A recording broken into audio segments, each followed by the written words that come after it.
بسم اللہ الرحمن الرحیم۔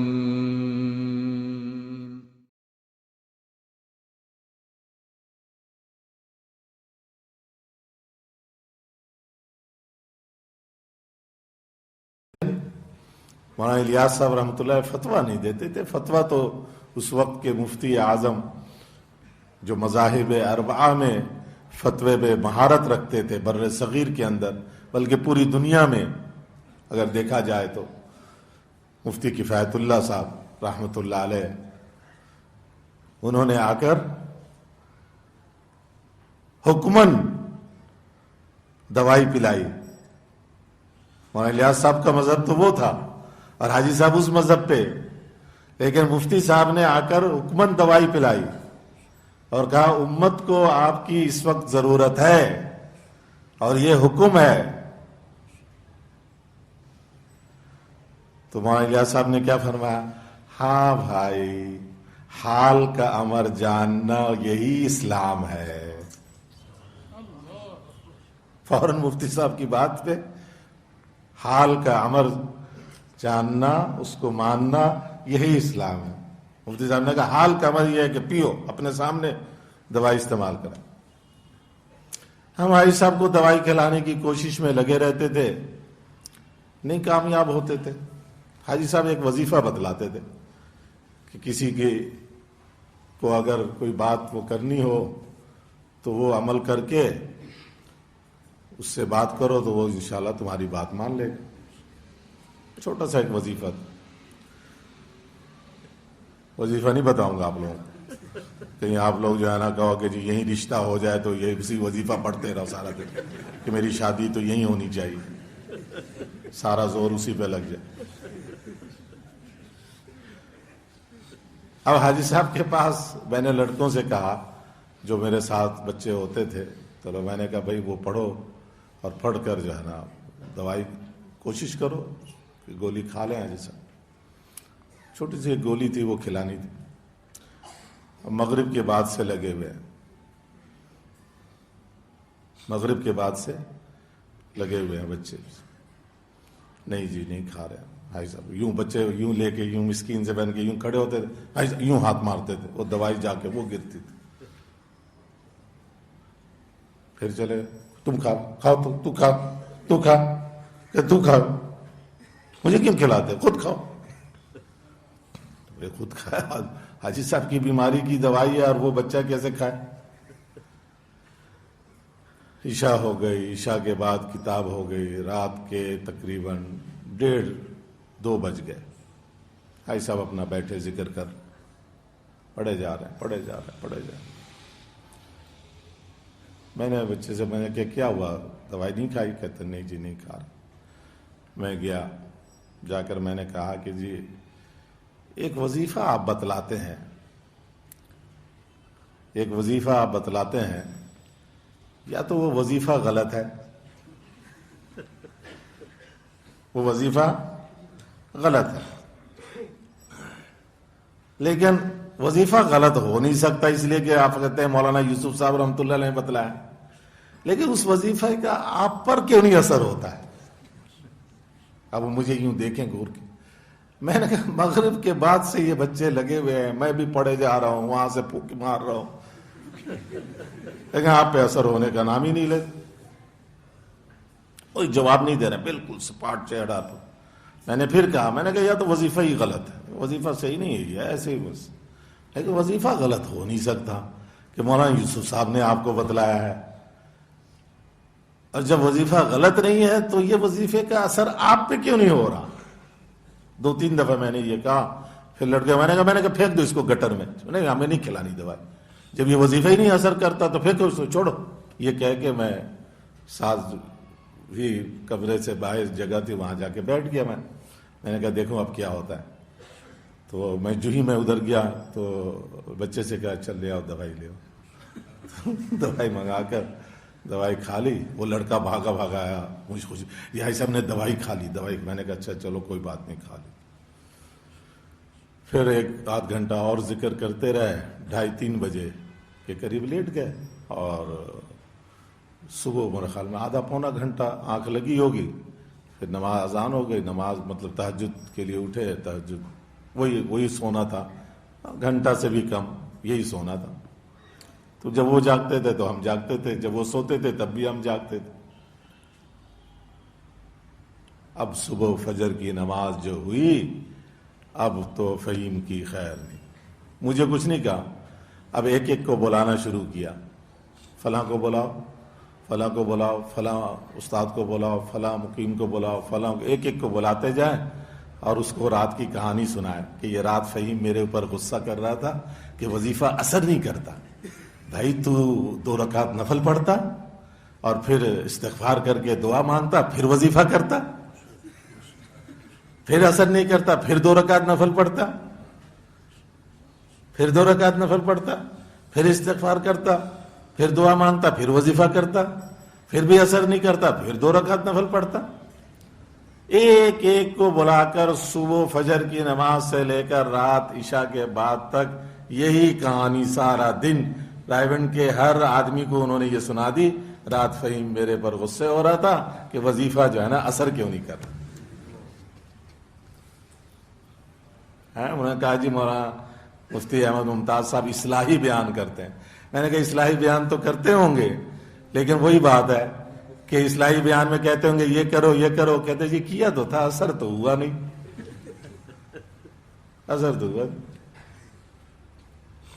ہم کہتے ہیں بھائی جھٹ منگنی پڑھ بیا، ایک دفعہ پڑھ لے اور کام ہو جائے. بھائی صاحب کا مزاج تھا کہ مسلسل کیے جاؤ کیے جاؤ کیے جاؤ یہاں تک کہ وہ اثر کرنے لگ جائے. اتنا کرو اتنا کرو. اس پر قصہ سناتے تھے، کہتے ہمارا حال یہ ہے کہ 2-4 دفعہ پڑھا، ہوا نہیں ہوا جاؤ چھٹی، کوئی بات نہیں ہوتا، کوئی بات نہیں، فوراً اللہ کے غیر کی طرف بھاگ لی.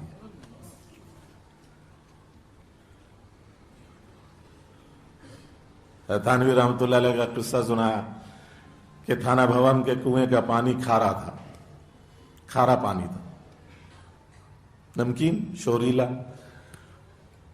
وہی پانی پینا پڑتا تھا. منرل واٹر کا زمانہ تو تھا نہیں کہ منرل واٹر آ گیا جی بوتل لے آؤ جی بازار سے. حضرت تھانوی وہ پانی پیتے تھے اور میٹھے پانی پینے کی دعا پڑھتے تھے. الحمدللہ الذی جعلہ عذبا فراتا برحمتہ، اپنی رحمت سے اللہ نے ٹھنڈا میٹھا پانی پلا دی، کھارا پانی پی رہے. وَلَمْ يَجْعَلُوا مِلْحًا أُجَاجًا بِذُنُوبِنَا، ہمارے گناہوں کی وجہ سے کھارا کڑوا پانی نہیں بنایا، نمکین کڑوا نہیں بنایا. نمکین کڑوا پانی پی رہے ہیں اور دعا یہ پڑھ رہے ہیں میٹھے پانی پینے کی اس نیت سے کہ یہ میٹھا ہو جائے. کون پڑھنے والا؟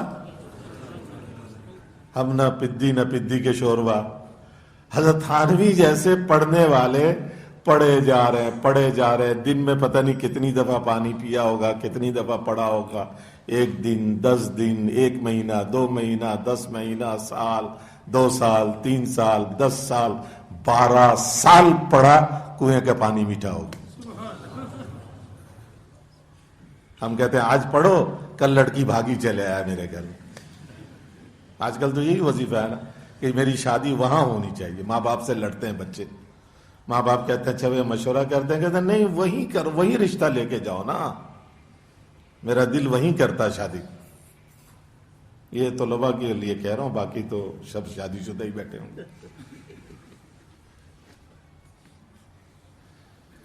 بارہ سال مسلسل پڑھتے رہے، 12 سال کے بعد کنویں کا پانی میٹھا ہو گیا. صحابہ کا یہ تھا معاملہ. اس وقت تک عمل کرتے جاؤ، لگے رہو. خواجہ مجذوب حضرت تھانوی کے خلیفہ کیا شعر کہتے ہیں؟ کھولیں یا نہ کھولیں در، تیری ہے کیوں اس پہ نظر، تو بس اپنا کام کر، یعنی کھٹکھٹائے جا. کھٹکھٹائے جا، ہمارا کام تو کھٹکھٹانا ہے. ہمارے مدینہ منورہ کے ذمہ دار تھے مولانا سعید احمد خان صاحب، مولانا الیاس صاحب کے ساتھ کام میں لگنے والے. حاجی صاحب نے کہا مولوی سعید صاحب تم لوگ جو ہے نا صلاۃ الحاجت پڑھ کے جو چیز مانگتے ہو اگر وہ چیز مل جائے تو تمہارا دل مطمئن ہو جاتا ہے.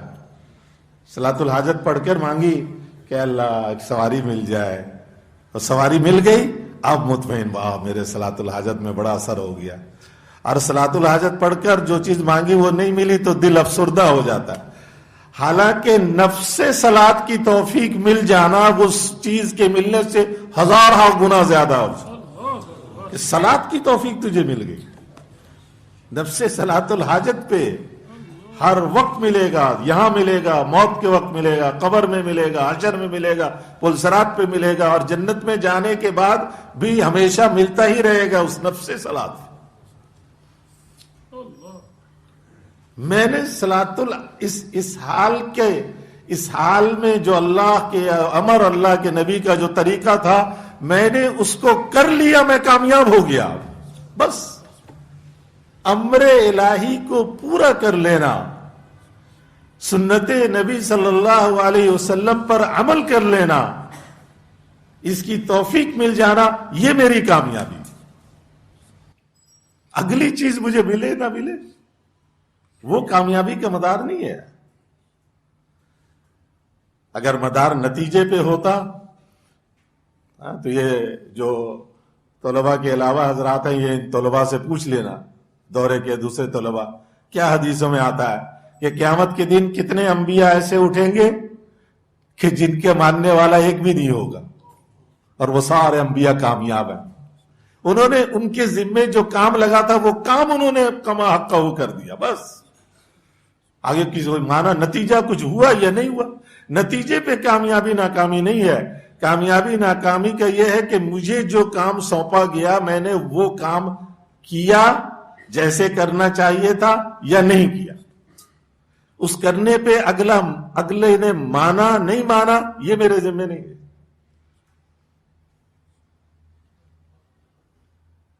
ایک اور بات سناتے تھے حاجی صاحب کہ حضرت تھانوی رحمۃ اللہ علیہ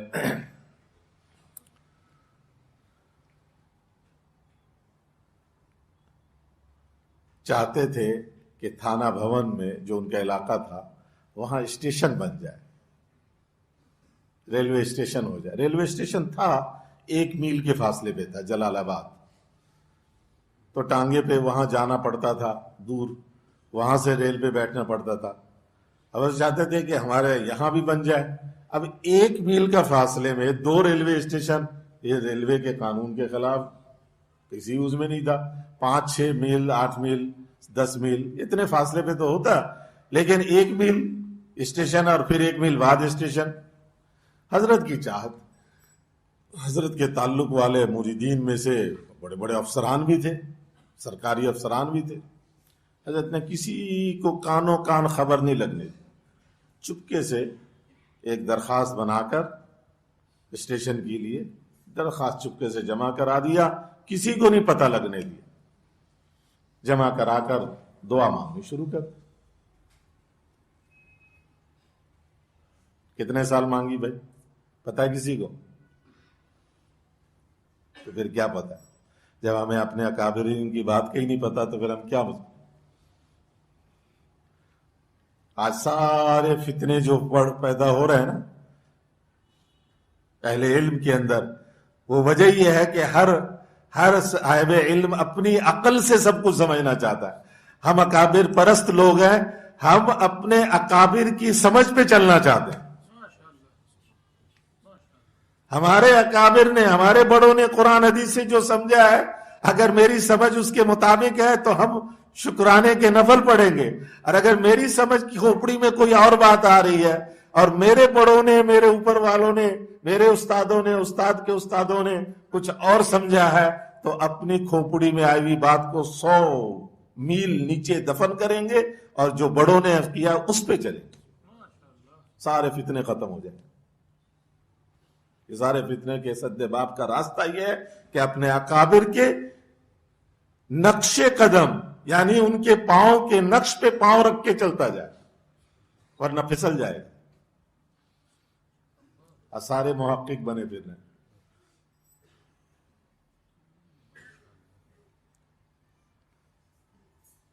تو کتنے سال دعا مانگی ہوگی؟ میٹھے پانی کے لیے تو 12 سال میں کام ہو گیا تھا، اسٹیشن کے لیے کتنے سال میں؟ مجھے ہی بتانا پڑے گا۔ 18 سال دعا مانگی، 18 سال کے بعد حکم آ گیا کہ یہاں بھی اسٹیشن بنا دو۔ 1 میل کے فاصلے پہ 2 اسٹیشن بن گئے۔ باقی بات یہ ہے، ہم ہیں بڑے کمزور۔ اللہ پاک ہمیں 18 سال انتظار نہیں کرواتے، اس سے پہلے ہی ہمارا کام بنا دیتے ہیں۔ انہیں پتا ہے اگر نہیں دیں گے تو یہ بھاگ جائے گا۔ اللہ کو پتا ہے ہمارا کہ وہ کہتے جلدی دے دو، یہ کہیں اور ہی بھاگا جائے گا، اس لیے اللہ پاک جلدی کر دیتے ہیں ہمارے کام۔ لیکن تھوڑا سا، اتنی بھی جلدی نہیں، تھوڑا سا وہ دیتے ہیں۔